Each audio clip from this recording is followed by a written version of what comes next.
اور ان سے کہا, حضرت سلمہ رضی اللہ عنہ سے کہا کہ جس دن یہ مٹی خون بن جائے گی سمجھ لو میرے نواسوں کو قتل کیا جائے گا, شہید کیا جائے گا. تو ایسا ہی ہوا. حدیث میں آتا ہے کہ امام حسین جب شہید ہو گئے تو وہی شیشی جس میں کربلا کی مٹی رکھی ہوئی تھی وہ خون بن گئی تھی. تو جس کو ام المومنین نے دیکھ کر اس سے معلوم ہوا کہ شہادت امام حسین کا بار بار ان کے عہد طفیل میں سے ہی نبی کریم صلی اللہ علیہ وسلم نے فرمایا تھا کہ یہ شہادت مشہور ہو چکی ہے. یوم عاشورہ کا وہ دن ہے جس دن امام حسین رضی اللہ عنہ کو شہید کیا گیا, اور وہ جمعے کا دن تھا. یوم عاشورہ 10 محرم کی 10 تاریخ تھی. تو دین کی فکر کرو, اللہ کو راضی کرنے کے لیے اگر اپنے آپ کو, خاندان والوں کو بھی اگر تباہ کرنا پڑ جائے اللہ کی رضا حاصل کرنے کے لیے تو لگا دو. آج اگر تباہ برباد ہو رہے ہیں تو صرف اور صرف دنیا کی محبت میں.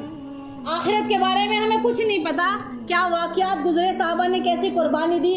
امام حسین رضی اللہ تعالیٰ نے ایسی قربانی دی کہ تاریخ گواہ ہے کہ ایسی قربانی کسی شہداء نے, کسی شہید نے نہ دی. امام حسین رضی اللہ تعالیٰ عنہ مکہ سے روانگی کر رہے ہیں جانے کے لیے, کوفہ پہنچنے کی تیاری فرما رہے ہیں. امام حسین کیونکہ کوفیوں کے خط آ رہے تھے کہ آپ آئیں ہم آپ کے ہاتھ پر بیعت کریں گے. اس وقت یزید جو ظالم بادشاہ تھا اس کے ہاتھ پر امام حسین رضی اللہ تعالیٰ عنہ نے بیعت نہیں کی, یعنی کہ اس کو بادشاہ تسلیم نہیں کیا, اور وہ بادشاہ ظالم تھا. یہاں تک کہ روایت میں آتا ہے کہ وہ شراب نوشی بھی کرتا تھا, ظلم کرتا تھا. تو ظالم اگر حکمران بنے گا تو فساد برپا ہوگا. تو آپ نے اس کی بیعت نہیں مانی, اس کی بیعت قبول نہیں کی, اور اسی وجہ سے کربلا کا واقعہ پیش آیا. تو آپ مکہ سے جب روانگی کر رہے ہیں تو صحابہ اکرام ہیں, عبداللہ ابن عمر ہے جو ان کو روک رہے ہیں کہ اللہ کے نبی کے نواسوں آپ مت جاؤ مکہ چھوڑ کر. کوفیوں کے بہت خطوط آئے تو وہ کہنے لگے کوفیوں کے اگر خطوط آ بھی رہے ہیں تو تم ان کی پرواہ مت کرو, وہ تمہارا ساتھ نہیں دیں گے, تم اللہ کے نبی کے نواسے ہو, آخری چراغ ہو, مرو. یہ نصیحت کر کے عبداللہ ابن عمر رو پڑے, امام حسین بھی رو پڑے, لیکن انہوں نے ان کی بات نہیں مانی اور یہاں تک کہ اپنی ماں اہل و عیال کو لے کر مکہ سے روانہ ہو گئے. صحابہ نے الگ الگ آ کر سمجھایا. پھر دوسرے صحابی عبداللہ ابن عباس نے کہا مکہ نہ چھوڑو, خانہ کعبہ یہ اللہ کا گھر ہے, اسی کو اختیار کرو. تمہارے والد محترم بھی مکہ مدینہ چھوڑ کر کوفہ چلے گئے تھے, تو دیکھو کوفہ والوں نے ان کے ساتھ کیا کیا, انہیں بھی شہید کر دیا. پھر تمہارے بھائی حسن کو بھی زہر دیا گیا, تم مت جاؤ. تو ان کو روکنے لگے. تمہارے بھائی حسن کو بھی کوفیوں نے زہر دیا. اب تم ان کو اگر تم جاؤ گے تو ان کا اعتبار کہاں سے ہوگا. ابن عباس رضی اللہ عنہ سے باتیں سن کر امام حسین رضی فرمایا کہ آپ جو کچھ فرماتے ہیں صحیح فرماتے ہیں, لیکن مسلم بن عقیل کا خط میرے پاس آ گیا ہے, 12,000 آدمی مجھ پر بیعت کر چکے ہیں, میں وہاں جاؤں گا. یعنی کہ لوگ وہاں پر کوفہ بلا رہے تھے آپ کو, کوفہ, تو لیکن وہ بلانا ان کا صحیح نہیں تھا.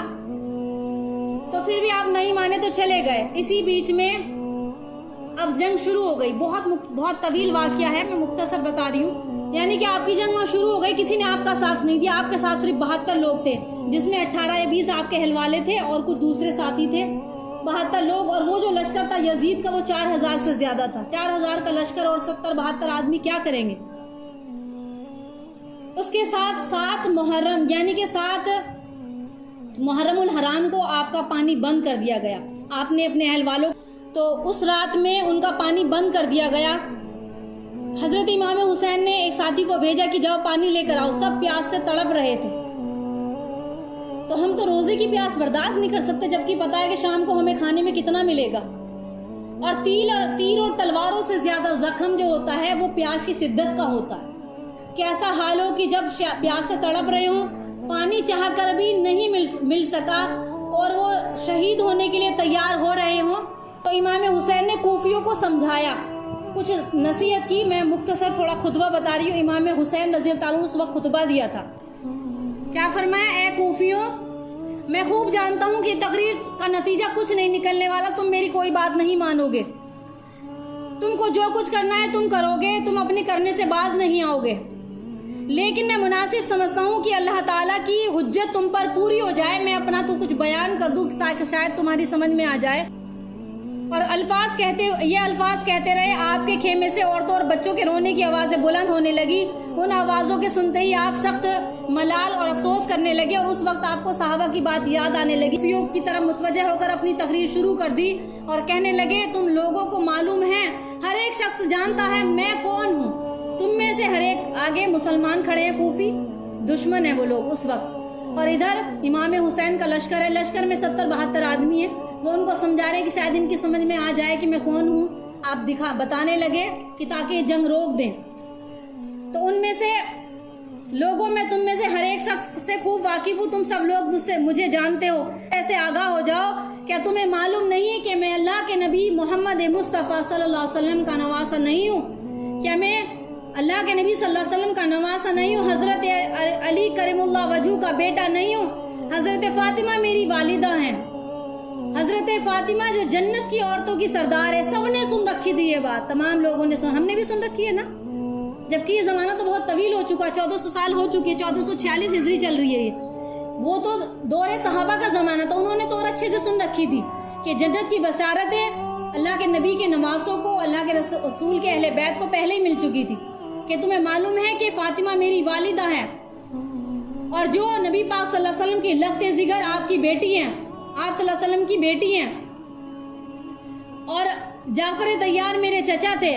اس فخر نسبی کے علاوہ مجھے یہ فخر بھی حاصل ہے کہ اللہ کے نبی صلی اللہ علیہ وسلم مجھ کو اور میرے بھائی حسن کو شواب اہل جنہ کا لقب دیا ہے کہ تم جنت کے مردوں کے سردار ہو، نوجوانوں کے سردار ہو. حسن اور حسین کون ہیں؟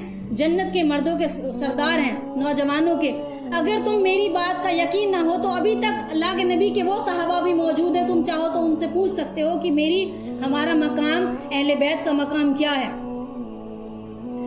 تم نے میری ایک بات کی تصدیق، تم ایک بات کی بھی تصدیق کر سکتے ہو، میں نے کبھی وعدہ خلافی نہیں کی، میں نے کبھی نماز قضا نہیں کی، اور میں نے کبھی کسی مومن کا قتل نہیں کیا، نہ آز نہ کسی کو ایذا پہنچائی. اور وہ فرماتے اگر عیسیٰ علیہ السلام کا گدھا زندہ ہوتا تو حواری اس کی بھی حفاظت کرتے.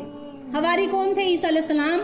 جیسے اللہ کے رسول کے صحابہ، ایسے عیسیٰ علیہ السلام کے حواری، آپ پر ایمان لانے والے عیسیٰ علیہ السلام کو. تو یہ پیغام دے رہے امام حسین کہ اگر عیسیٰ علیہ السلام کا گدھا بھی زندہ ہوتا تو حواری اس کی بھی حفاظت کرتے. اور تم میری بات کو کیسے تسلیم نہیں کر رہے، اور تم مجھے کیسے بھول گئے، یہاں تک کہ مجھے قتل کرنے پر آمادہ ہو رہے ہو. وہ فرماتے ہیں کہ اگر عیسیٰ علیہ السلام کا گدھا بھی زندہ ہوتا تو تمام عیسائی قیامت تک اس گدھے کی نگرانی کرتے. اور تم کیسے مسلمان ہو کہ امتی ہو کر اپنے رسول کے نواسوں کو قتل کرنے کے لیے کھڑے ہو؟ نہ تم کو اللہ کا خوف ہے، نہ رسول کی شرم ہے. میں نے جب ساری عمر کسی شخص کو قتل نہیں کیا، ظاہر ہے کہ مجھ پر پھر کسی کا قصاص بھی باقی نہیں ہے، تم مجھے پھر کیسے قتل کرنے کا حق رکھ سکتے ہو؟ پھر بتاؤ کہ تم نے میرے خون کو کس طرح سے حلال کر لیا ہے. میں دنیا کے جھگڑوں سے آزاد ہو کر مدینے میں اللہ کے نبی کے قدموں میں پڑا ہوا تھا، مکہ میں عبادت کر رہا تھا. تم کوفیوں نے مجھے وہاں بھی رہنے نہیں دیا، میرے پاس خطوط پہنچائے. وہ خط دکھانے لگے امام حسین جو کوفہ کی طرف سے آئے تھے کہ تم نے وہاں بھی مجھے چین سے رہنے نہ دیا. پھر مکہ معظمہ کے اندر خانہ کعبہ میں عبادت میں مصروف تھا، تم کوفیوں نے وہاں بھی مجھے نہیں چھوڑا، چین سے نہ رہنے دیا. میرے پاس مسلسل خطوط بھیجتے رہے. ہم تم کو امامت کا حقدار سمجھتے ہیں، تمہارے ہاتھ پر بیعت کرتے ہیں، تم ہی کو خلیفہ مانیں گے، تم یہاں جاؤ. یہ جنگ سے پہلے کا واقعہ ہے، پہلے آپ تقریر کر کے فرما رہے.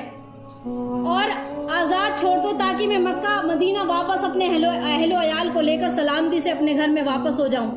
اللہ تعالیٰ خود اس جہان میں فیصلہ کرے گا کہ کون حق پر تھا اور کون ظالم تھا. اس تقریر کو سن کر سب خاموش ہو گئے، جتنے دشمن کھڑے تھے قافلے میں سب خاموش ہو گئے، کسی کی ہمت نہ ہو کہ کچھ آگے بول سکے.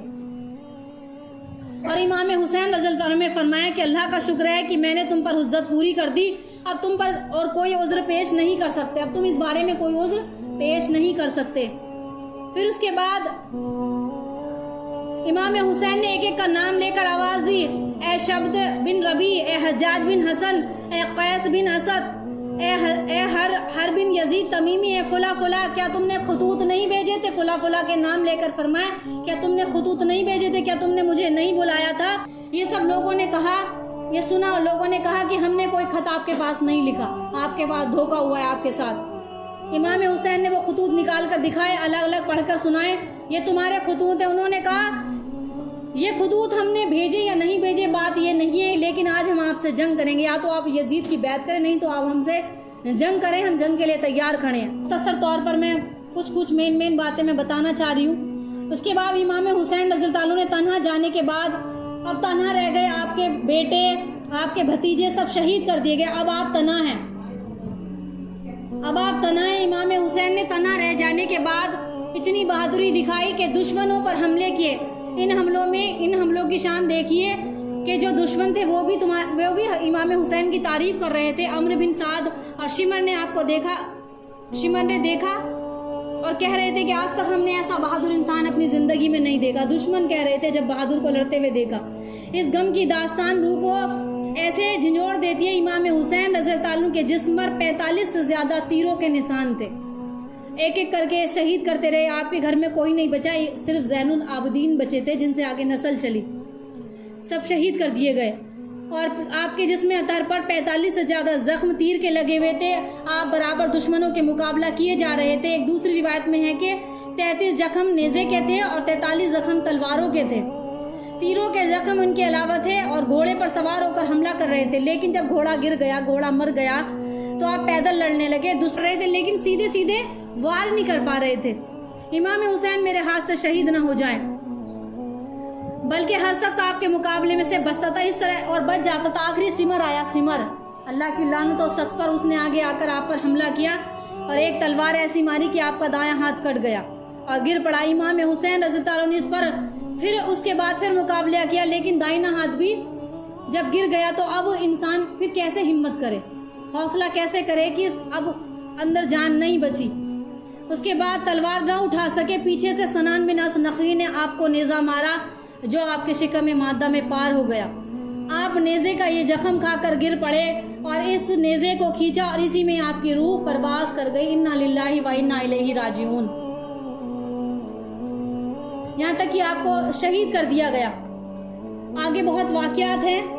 تو امام حسین رضی اللہ عنہ کی شہادت یہ گواہی دیتی ہے, یہاں تک کہ جمعے کا دن تھا جب دشمنوں کے مقابلے پر آئے تو امام حسین رضی اللہ تعالیٰ عنہ نے کہا کہ ان سے کہو کہ ہمیں جمعے کی نماز پڑھنے دے. امام حسین کو یہ پیغام دینا تھا کہ اے دنیا کے لوگوں, اے دنیا کے مسلمانوں, دیکھو نماز کیسے پڑھی جاتی ہے. کیا آپ چاہتے تو مؤخر کر سکتے تھے, آپ کو کوئی گناہ نہ ملتا, لیکن صلاۃ الخوف پڑھی گئی کہ آدھے لوگ لڑائی کریں گے, آدھے جنگ کریں گے اور آگے آدھے نماز پڑھیں گے. تو امام حسین نے آگے آ کر نماز پڑھی, لیکن اپنی نماز نہیں چھوڑی کہ ایسا سجدہ کیا کہ اس کے بعد سر نہ اٹھا سکے, کہ شہادت ان پر ناز کرتی ہے. امام حسین رضی اللہ عنہ پر شہادت ناز کرتی ہے. یہ مختصر واقعہ صرف بتانے کا مقصد یہی تھا. بہت طویل ہے, تمام بیان ہے اس پر. میں نے تو مختصر بتانے کی کوشش یہی کی ہے کہ ہمیں اپنے دین پر کتنا مٹنا ہے. آج ہم لوگ اچھی حالت میں نماز نہیں پڑھتے, تندرست رہ کر نماز نہیں پڑھتے, ذرا سے عذر میں نمازیں چھوڑ دیتے ہیں. ہمیں کربلا کا واقعہ یاد ہونا چاہیے کہ امام حسین نے کس طریقے سے نماز ادا کی, کہ دشمن سامنے لڑ رہے ہیں پھر بھی وہ سجدے میں پڑے ہوئے ہیں. اس وقت آسمان نے دیکھا ہوگا کہ زمین پر اہل بیت کا سجدہ کیسا مقبول ہو رہا ہے. تو یہ واقعات تھے. اللہ تعالیٰ سے دعا ہے کہ اللہ عمل کی توفیق دے. اور طویل واقعات ہیں, بتانے کا مقصد یہی ہے کہ ان کی یاد تازہ کر کے کہ اللہ ہمیں دین پر چلنے کی توفیق دے.